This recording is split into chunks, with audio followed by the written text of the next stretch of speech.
எங்கள் சேனலுக்கு வரவேற்கிறோம் ஹூட். இந்த வீடியோவில் நாம் தயாரிக்கப் போவது புதினா சட்னி. இந்த சட்னியை நீங்கள் இட்லி, தோசை, சப்பாத்தி, ரைஸ் பாத் அல்லது சாதத்தோடும் கூட பரிமாறலாம். அதற்காக தேவையான பொருட்களை பார்ப்போம். நன்றாக கழுவிய ஒரு கட்டு புதினா இலைகள், சிறிது கறிவேப்பிலை மற்றும் கொத்தமல்லி தழை, 3 பச்சை மிளகாய், சுவைக்கு ஏற்ப உப்பு, 1 ஸ்பூன் உளுத்தம்பருப்பு மற்றும் அரை ஸ்பூன் சீரகம். ஒரு நடுத்தர அளவிலான வெங்காயத்தை சிறிய துண்டுகளாக நறுக்கிக் கொள்ளுங்கள். 1 ஸ்பூன் புளி, தண்ணீரில் நனைத்தாலும் அல்லது நேரடியாக சேர்த்தாலும் பரவாயில்லை. 1 கப் தேங்காய் துருவல் மற்றும் 1 ஸ்பூன் இஞ்சி பூண்டு.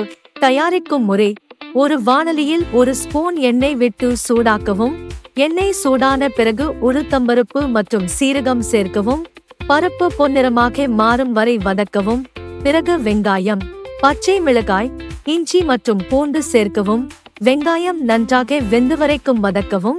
நீங்கள் பூண்டு சேர்க்க விரும்பவில்லை என்றால் தவிர்க்கலாம். பின்னர் கறிவேப்பிலை, கொத்தமல்லி தழை, கடைசியாக புதினா இலைகள் சேர்க்கவும். இலைகள் சுருங்கி மூடிய வாசனை அடங்கும் வரை நன்றாக வதக்கவும். ஸ்டவ் ஆஃப் செய்து கலவையை குளிர்வதற்காக வைக்கவும். கலவை குளிர்ந்ததும் மிக்சியில் போடவும். தேங்காய் துருவல், நனைத்த புளி மற்றும் சுவைக்கேற்ப உப்பும் சேர்க்கவும்.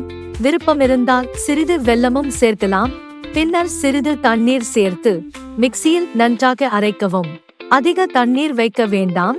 அது நீர்த்தியாகவும் அல்லது மிகவும் கட்டியாகவும் இருக்கக்கூடாது. இப்போது புதினா சட்னி தயாராகிவிட்டது. நீங்கள் தாளிக்கவும்.